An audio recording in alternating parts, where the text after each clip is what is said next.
Salut, c'est Marie-Noëlle Yoder pour Bible Tunes, la Bible pour ton quotidien avec Dieu. Le texte pour aujourd'hui se trouve dans le livre d'Esther, Esther 5, les versets 1 à 17, et je les lis dans la traduction Nouvelle Français Courant. Au bout de ces 3 jours, Esther revêtit ses habits royaux et se rendit dans la cour intérieure du palais, en face des appartements royaux. Le roi était dans le palais, assis sur son trône en face de l'entrée. Et lorsqu'il vit la reine Esther debout dans la cour, il la considéra avec bienveillance, et il lui tendit le sceptre d'or qu'il avait en main. Esther s'approcha et en toucha l'extrémité. Le roi lui demanda « Que se passe-t-il, reine Esther? Quelle est ta demande? Tu peux avoir jusqu'à la moitié de mon royaume. » Si le roi le juge bon, répondit Esther, j'aimerais qu'aujourd'hui même il vienne avec Aman au banquet que je lui ai préparé. Le roi envoya immédiatement quelqu'un chercher Aman pour exaucer le souhait d'Esther. Puis ils se rendirent tous les deux au banquet qu'elle avait préparé. À la fin de ce banquet bien arrosé, le roi dit à Esther « Quelle est ta demande? Cela te sera accordé, que veux-tu? Tu peux avoir jusqu'à la moitié de mon royaume. » Ce que je désire te demander, répondit Esther, eh bien, si j'ai obtenu la faveur du roi, si le roi est prêt à exaucer mes vœux, j'aimerais qu'ils viennent de nouveau avec Aman au banquet que je leur offrirai demain. Alors je dirai au roi ce qu'il veut savoir. Ce jour-là, Aman sortit de chez la reine joyeux et le cœur léger. Mais à la porte du palais, il constata que Mardochée ne se levait pas et ne tremblait pas devant lui. Il fut rempli de colère contre lui. Il se contrôla pourtant et rentra chez lui. Il fit venir ses amis et sa femme, Zeresh. Devant eux, il se vanta de ses impressionnantes richesses, de ses nombreux fils et des honneurs dont le roi l'avait comblé, en le plaçant au-dessus de tous les hauts fonctionnaires et les ministres. En plus de cela, ajouta Aman, la reine Esther m'a invité, moi seule, à accompagner le roi au banquet qu'elle a préparé aujourd'hui. Et je suis de nouveau invité demain avec le roi. Mais tout cela m'est égal lorsque je vois Mardochée, le juif, en fonction à la porte du palais. Alors Zeresh, la femme de Haman et tous ses amis lui firent cette suggestion. Fais donc préparer une potence de 25 mètres de haut. Demain matin, tu demanderas au roi que Mardochée y soit pendu. Tu pourras alors te rendre tout joyeux au banquet en compagnie du roi. Cette proposition plut à Haman, qui fit préparer la potence. Face au danger que courent les Juifs du royaume, Esther a décidé de se mobiliser et de risquer sa vie pour intervenir auprès du roi. Après avoir ordonné 3 jours et 3 nuits de jeûne, elle se lance en pénétrant dans la cour intérieure du palais. Les 2 premiers versets du chapitre 4 marquent un grand tournant dans le rôle et le positionnement d'Esther.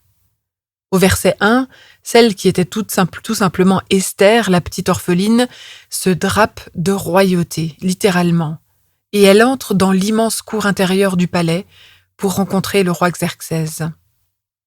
Elle n'est plus la petite Esther, elle entre pleinement dans son rôle de reine et le roi la reconnaît. Au verset 2, c'est intéressant de constater que pour la première fois, elle est appelée reine Esther.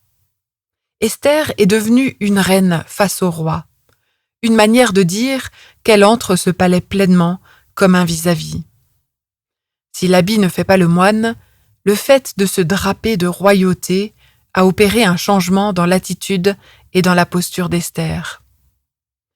Alors le roi la considère avec bienveillance, en lui tendant son sceptre d'or, que certains ont interprété comme un évident symbole phallique en lien avec l'attirance qu'il éprouve vis-à-vis d'elle. C'est à mon avis une sexualisation inutile de la relation. Ici, la reine Esther rencontre le roi Xerxès sur un pied d'égalité. Xerxès fait alors une proposition incroyable, qu'il renouvellera 2 fois dans le fil de l'histoire. « Que se passe-t-il, reine Esther? Quelle est ta demande? Tu peux avoir jusqu'à la moitié de mon royaume. » Dans le livre d'Esther, si on part du principe d'une sexualisation de la relation, On peut se dire que le roi Xerxès est complètement aveuglé, qu'il est guidé par son bas-ventre, prêt à se déposséder stupidement de la moitié de son royaume.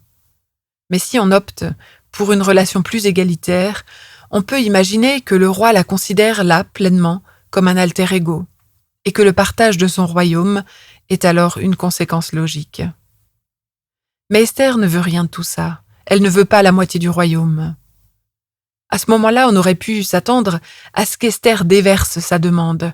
Le roi semblait tout prêt à entendre ce qu'elle avait à demander. Elle aurait pu dire « Haman a publié un décret derrière ton dos, un décret qui dit qu'il faut exterminer tous les Juifs, et je suis juive, alors je suis en danger. Si tu m'aimes et si tu aimes ton peuple, fais-le annuler. » Mais c'est pas ce que fait Esther.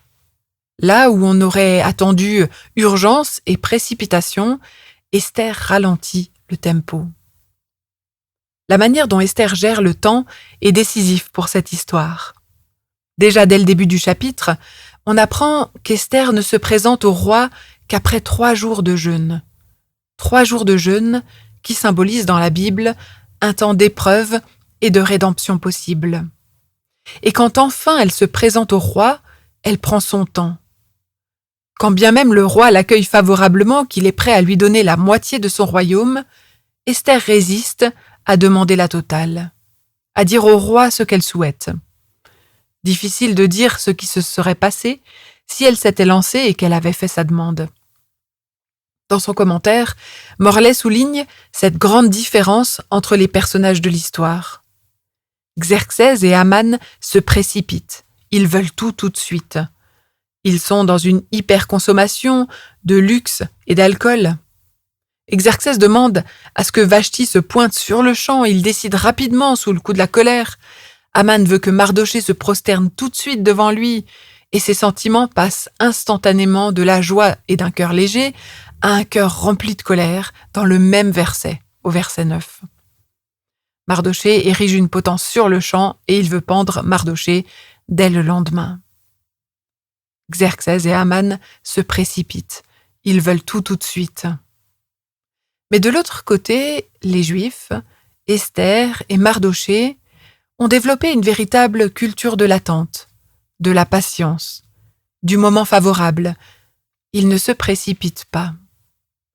Esther n'a pas voulu accaparer de richesses dans le harem avant sa nuit avec le roi. Esther sait attendre 3 jours de jeûne. Enfin, Esther ne lâche pas immédiatement sa requête. Elle attend le bon moment, malgré l'urgence de la situation. Si la réponse de Vashti était cash et que son nom était dans la confrontation face au roi, Esther ne procède pas de la même manière. Elle utilise un style vague et indirect, en invitant ces 2 hommes à venir partager un banquet dans ses quartiers, puis un autre, et en les faisant languir encore davantage sur sa véritable demande. À la suite du repas avec Esther, Haman rentre chez lui. Il rencontre Mardochée sur le chemin du retour et il est profondément blessé dans son orgueil parce que Mardochée ne tremble pas et ne se prosterne pas. Il rentre chez lui et il a besoin d'un réconfort. Il fait venir ses amis et sa femme Zeresh, une des femmes peu connues de la Bible. Mais comme il a besoin d'être rassuré, il rassemble sa cour pour se faire mousser. Il se vante de ses grandes richesses, de ses nombreux fils, de son poste de haut rang, au-dessus de tous les hauts fonctionnaires et les ministres. Cerise sur le gâteau, la reine Esther m'a invité moi seule avec le roi à 1 puis 2 banquets. Je suis quelqu'un. Mais comme on le sait, Haman ne se cramponne pas à tout ce qu'il a, mais il voit tout ce qui lui manque. Tout ce qu'il a ne vaut rien du tout parce qu'il y a un truc qu'il n'a pas. Exactement comme dans la chanson bien connue des Alsaciens, Dran Simschnokalor, le Jean du trou de moustique qui a tout ce qu'il veut, mais ce qu'il a, il n'en veut pas, et ce qu'il veut, il ne l'a pas. Comme on lui ressemble parfois. Ou pas toi? Frustration maximale à cause d'une chose qu'on veut et qu'on n'a pas. Incapable de voir tout ce qu'on a et de l'apprécier. Zeresh, la femme d'Haman, et ses amis ont la solution à ce genre de problème. Exécuter quelqu'un pour soulager la tension.